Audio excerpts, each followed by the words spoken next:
Magandang araw sa inyong lahat. Good morning.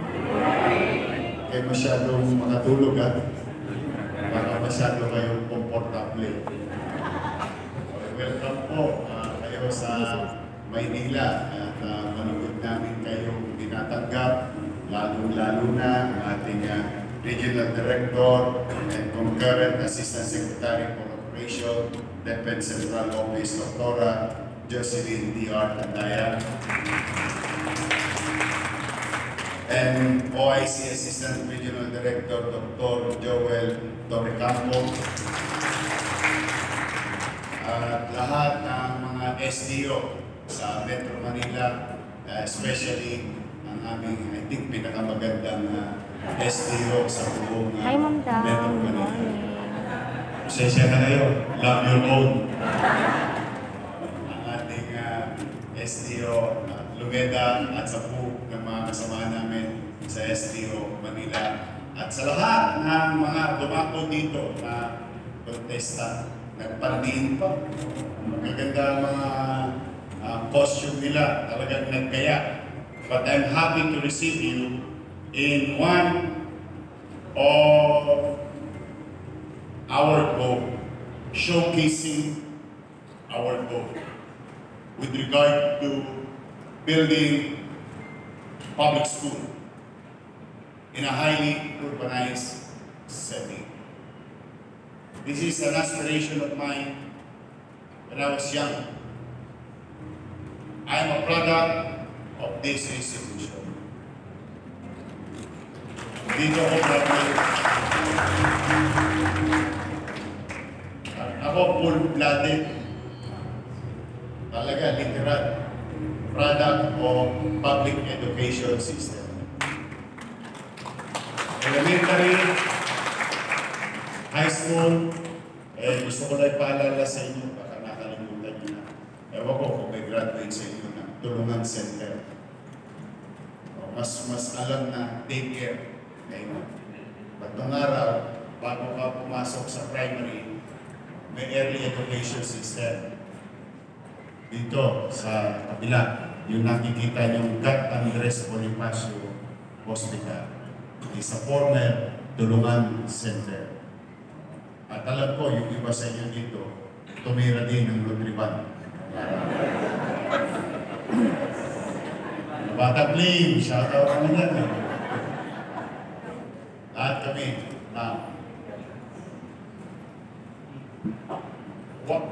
as a matter of sharing, why did we build like this? Because to some individuals, say, sobra-sobra naman yung pinagawa. Kanina, si Assistant Regional Director at saka si Assistant Secretary told them, sabi ko, ma'am, in a highly urbanized setting, like Metro Manila, as we speak right now, here in Almario, having this event, may batang ipinanganganak. That is a guarantee. At the same time, habang may pinanganganak, walang mga pinanganganak na lupa. So demand will always catch up. Because that boy, girl, 7 years from now, will occupy a space in our public institution. And this is a type of facility that we build that will address, continue to address and confront ahead of time to achieve the universally accepted student-teacher ratio in a classroom. Kasi kami nung araw, although dekada 80 yun, shout out sa mga batang 80s dyan. Kami nung araw, isang teacher, inabot ko, pinakamarami kami, 50 kami sa isang klase. Imagine mo 50 makukulit. Imagine mo na siksikan kayo sa isang klase. So, sabi ko, noong ako'y nabigyan ng pagkakataon ng mga taga-lungsod ng Maynila na maging alkalde, nung una kong termino, ang pinangarap ko na kung ano ang natikman ng anak ko, dapat matikman ng anak niyo. Mapalad ang mga anak ko, pinagpala na sila. Hindi nila naranasan yung naranasan ko bilang salat sa buhay. Sa awa ng Diyos, nakaangat ako, minabuti ko silang kapag-aralin sa pribadong paaralan. At napakaganda ng eskwela nila. Xavier School. Pagka tinitingnan ko, talaga naman, Diyos ko, ang pasilidad, and so on and so on. Sabi ko, this I will build. And here we are today, conducting an event like to showcase to the entire country, particularly in 200 plus highly urbanized city. This may be an inspiration to others to build this way, to build for the future, not for the present alone. Because the tendency of us, including me, gumagawa lang kami pag may problema na. But typical na gaway, pero hindi. We can build to confront future needs, preparing our public education system to be at par, if not. So totoo po, modesty aside, mas maganda po ito sa ibang private school.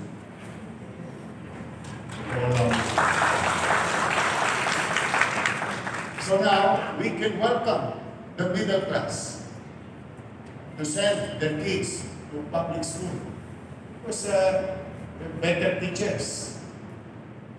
Now we have a better facility. Now we can compete, but we are for free.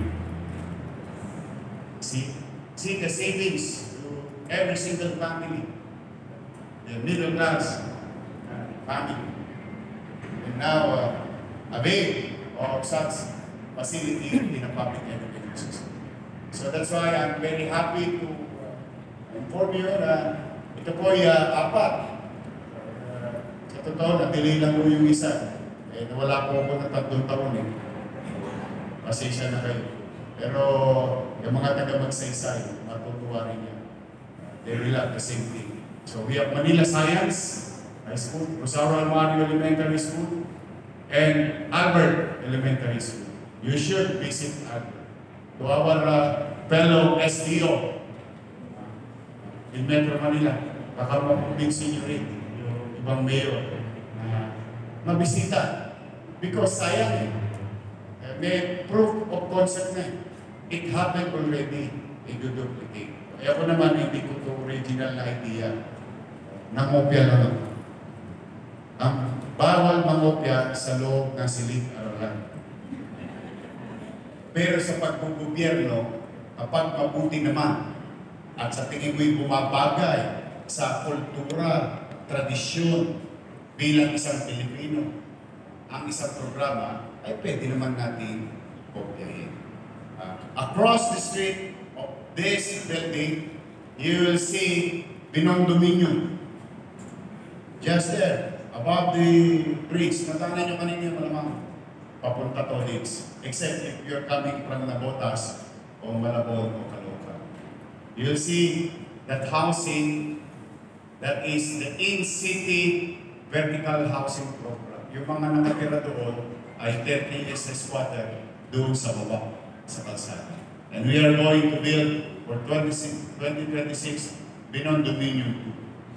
If you're coming from Nabotas, Malabon, Caloocan, you just pass by Condominium 1, Condominium 2. Kung nakita nyo sa malapit sa Smoky Mountain. So, these are the things that we copy. Kopya-kopya lang to, copy-paste. Copy-paste in such a way that there is this one guy whom I believe, and not we, Singaporeans should give credit to him. Mr. Lee, all the efforts and challenges, but with strong will to continue building all the chaos and intriga sa kanya. Madalas mga intriga si Prime Minister Lee. Pero, look at them now. Through one goal, dreams and aspiration, with the effort of his fellow public servant. Tingnan nyo ang Singapore ngayon, kung nasaan sila. They are worse than Tondo 60 years ago. Worse. Guarantee you, you can research it. But through this initiative of creating, building, and investing into MBN, minimum basic needs, housing, education, healthcare, and jobs. And the rest is history for them.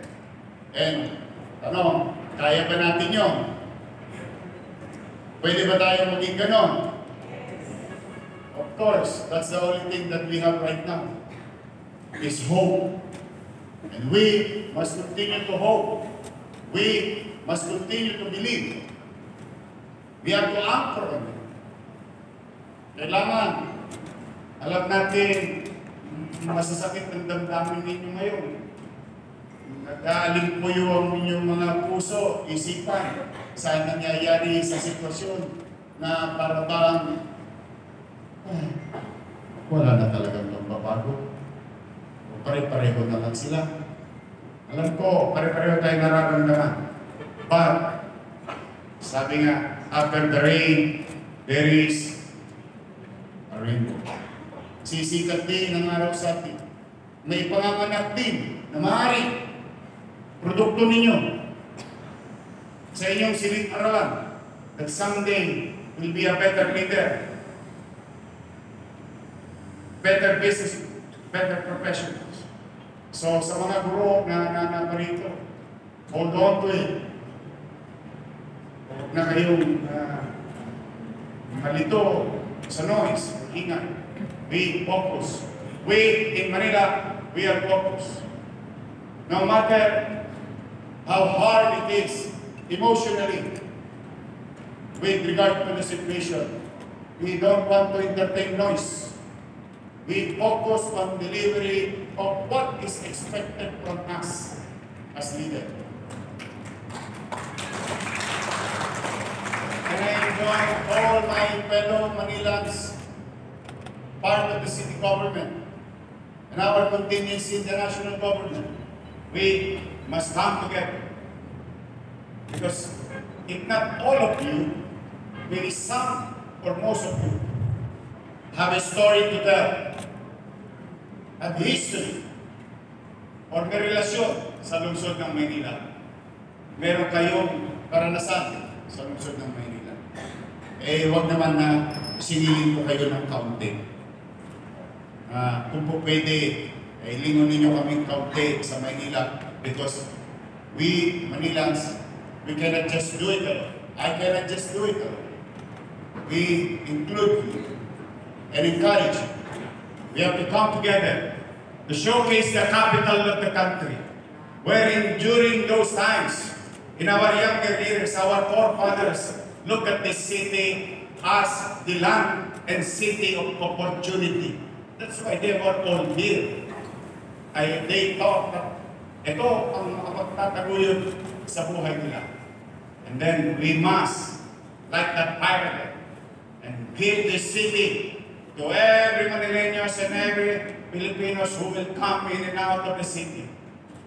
Na ito ay makapagbibigay sa kanila ng magandang pag-asa o pagkakataon.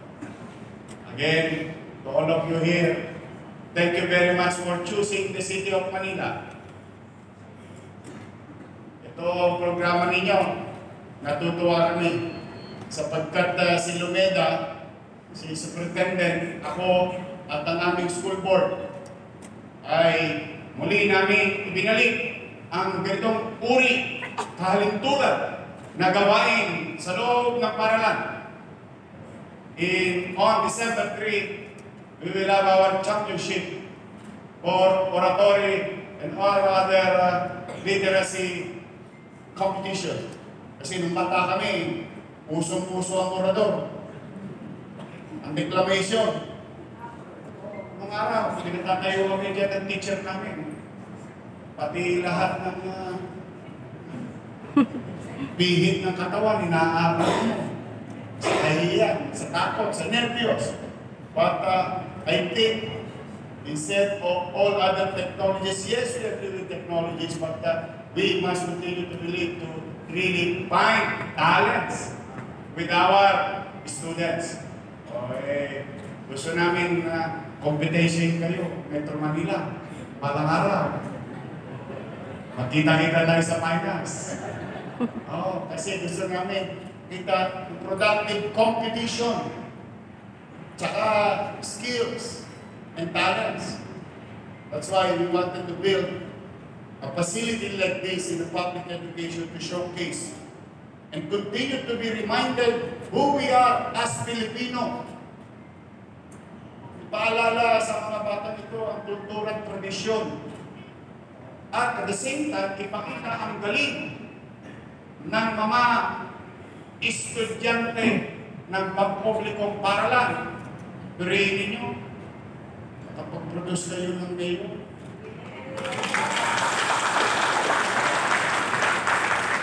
Special child ako. Hindi, marami pa dyan. Because what happened to me can happen to any John, Doe's, and Mary. Can, because yung imposible, naging posible. So, kaya lagi kong pinapaalala sa mga guro na hold on to it. Continue to believe. Someday, somehow, you will produce more, better individuals and successful. So muli po, bibitawan mo na mikropono. Hindi, excited ako pag ang mga teacher ang nakakausap ko.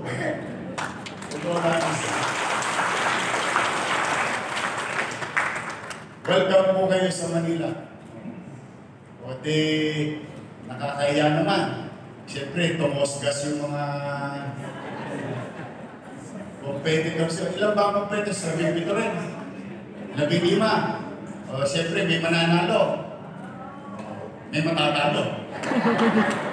Ganun lang naman yun. O sige, nakakita ko kasi nagpandini. Nakapagastos yung mga contestant ninyo. Nakakahiya naman. Baka sinabi.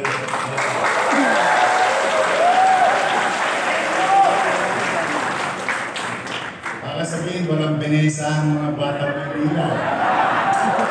Hindi, as a matter of token of appreciation, we appreciate you coming here with all honesty.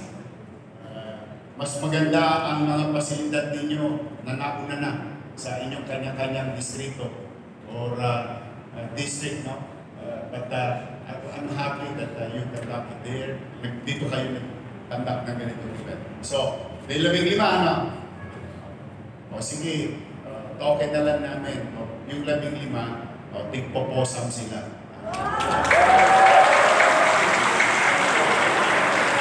Ay, mga kabayan ko ito ay mga teacher. Ay, paano naman?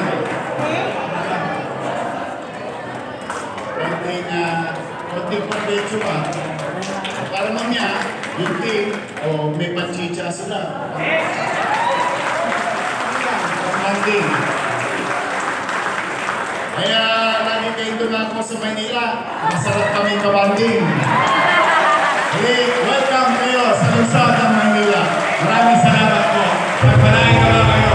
Ako may naman. Manila! God bless. Thank you. Muli, palakpakan natin ang ama ng lungsod ng Maynila. Tunay na dangal at kintomani po kayo ng paaralang Rosario Alvari Elementary School. At inaalihan po namin ang lahat for your quick photo po dito. Sila para dito sa ating patimpalan ngayon. Let's see kung gaano ang kaiinagnan ng kanilang mga pinaghirapan, partner. And once again, sure win ang bawat isa. Yes, partner.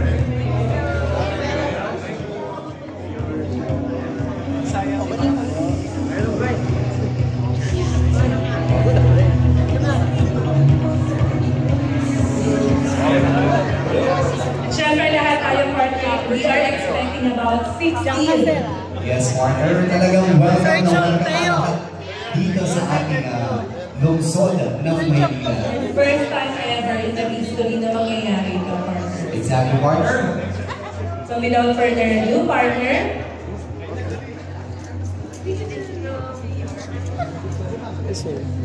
Okay, you're welcome.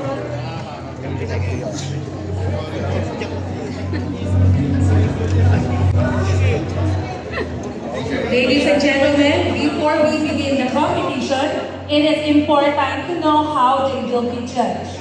At this point, let us welcome the very dynamic and highly respected leaders in the field of education. Let us call on NCR Education Program Supervisor, Ms. Marita D. Aquino, to enhance to us the criteria for judging.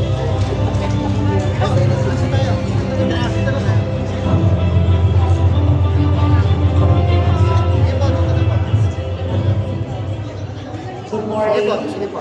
Dito na kayo sa kaliwa. Dito na po. Kaliwa. Si Ma'am Lumet. Mayor, thank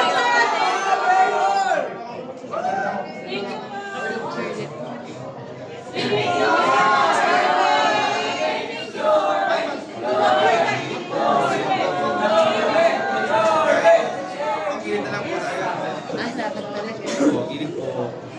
Talaga taas yan?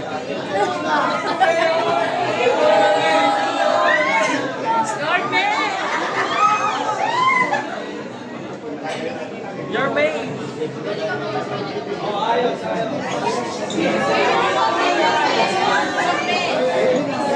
Dibig na po.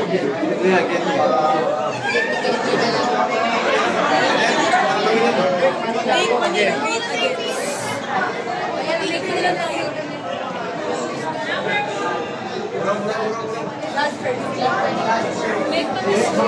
great again!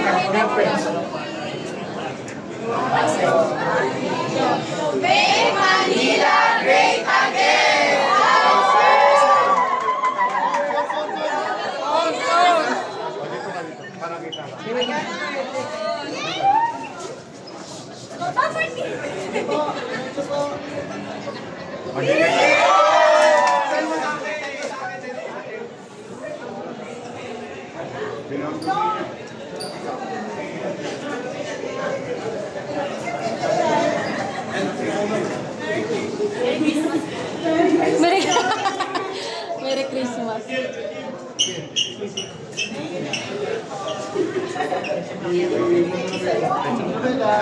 Hindi pa nila alam.